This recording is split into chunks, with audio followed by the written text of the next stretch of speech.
দেশ ছাড়বে না। তার লোকজনরা সে একা একা তার বন্ধুকে চলে গেল কেন?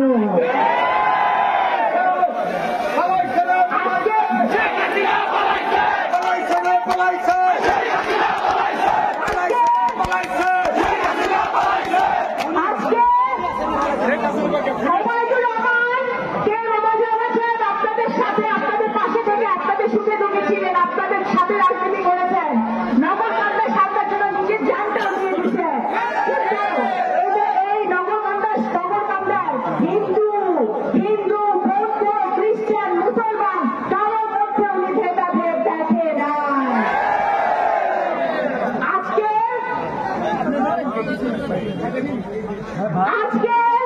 আমি একটা কথা পরিষ্কার ভাবে বলতে চাই, দেশনেত্রী বেগম খালেদা জিয়ার বক্তব্য আপনারা শুনছেন না? কয়েকদিন আগে জনাব তারেক রহমানের বক্তব্য শুনেছেন না আপনারা?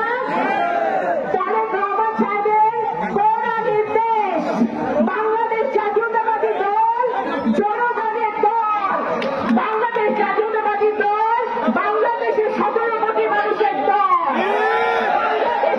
বাংলাদেশ জাতীয়তাবাদী দল।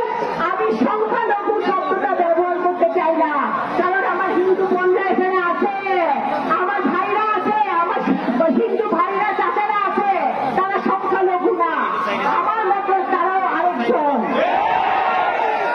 আমার ভাই, আমার বোন, আমার চাচা, এই সকলকে আমাদের রক্ষা করতে হবে, আমাদের দায়িত্ব। সুতরাং তারেক রহমান সাহেবের করা নির্দেশ, আমার আপনাদের কাছে নির্দেশ এবং আবেদন, একটি আমাদের হিন্দু ভাই বোন, বৌদ্ধ ভাই বোন কারো বাড়ি ঘর দোকান পাট কারো উপরে আপনারা আক্রমণ করবেন না।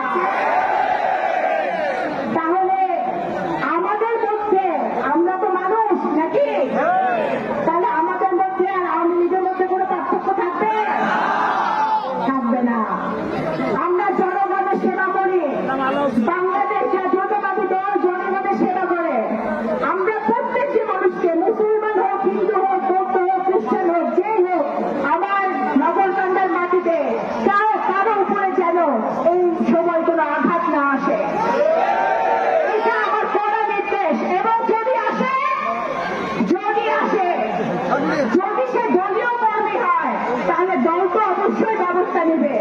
আর যদি দলীয় কর্মী না হয়, সেনাবাহিনী নেমেছে, স্বরাষ্ট্র উপদেষ্টা আজকে বলেছে, যারা চাঁদাবাজি করবে, যারা মানুষের উপর অত্যাচার করবে, তাদেরকে সেনাবাহিনী ধরবে।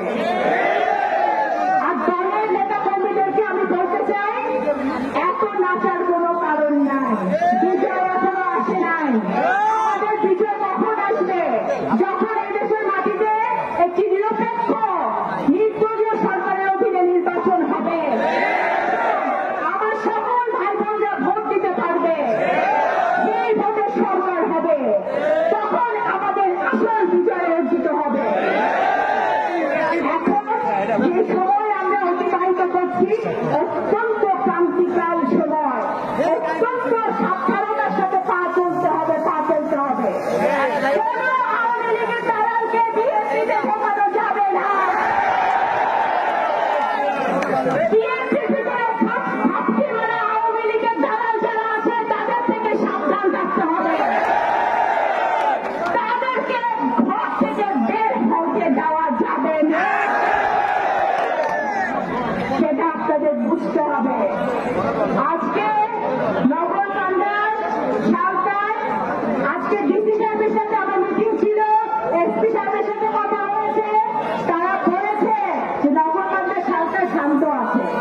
আমি যেন নগরকান্দা যেন শান্ত থাকে, নগরকান্দা থেকে আমরা কোনো আজে বাজে খবর, কোনো অনৈতিক খবর, কোনো অত্যাচারের খবর আমরা শুনতে চাই না।